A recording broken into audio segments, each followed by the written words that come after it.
Hi friends, இன்றைக்கி ரொம்ப ஹெல்த்தியானது வாழைத்தண்டு சட்னி. அதுக்கு தேவையானது சேர்த்திக்கலாம். ஒரு ஸ்பூன் போல் எண்ணெய் சேர்த்திக்கலாம்.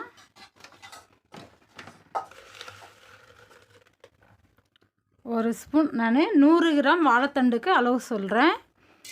ஒரு ஸ்பூனு கடலைப்பருப்பு, அதே அளவுக்கு ஒரு ஸ்பூன் உளுத்தம்பருப்பு, 3 வரமிளகாய்,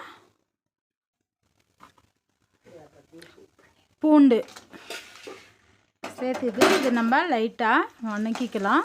பூண்டு பச்சை வாசனை போட்டோம். நம்மளுக்கு இதுக்கு செலவு கம்மி, ஆரோக்கியம் அதிகம். நறுக்கி நார் எடுத்துருக்கிற வாழைத்தண்டு அதையும் இதிலையே சேர்த்திக்கலாம்.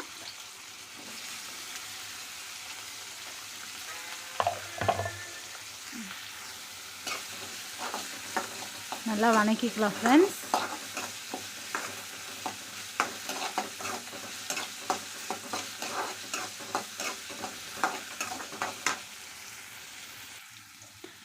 கொஞ்சமாக புளி இதிலே சேர்த்துட்டு நல்லா வணக்கிக்கலாம். ஒரு 5 நிமிஷம் போல் நல்லா வணக்கிக்கலாம் ஃப்ரெண்ட்ஸ்.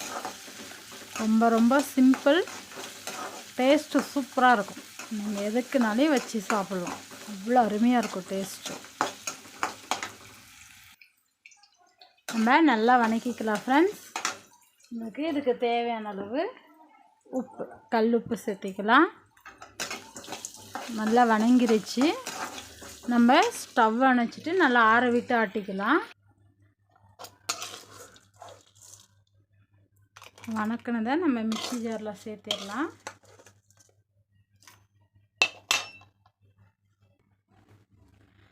வாழைத்தண்டு துவையல் ரெடி.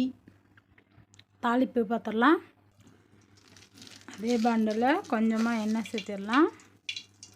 எண்ணெய் சூடானோடனே கடுகு நல்லா பொரியட்டும். ஒரே ஒரு வரமிளகாய் சும்மா கிள்ளி அதிலே சேர்த்திக்கணும். கடுகு பொரிஞ்சிருச்சு. ஸ்டவ் அணைச்சிடலாம்.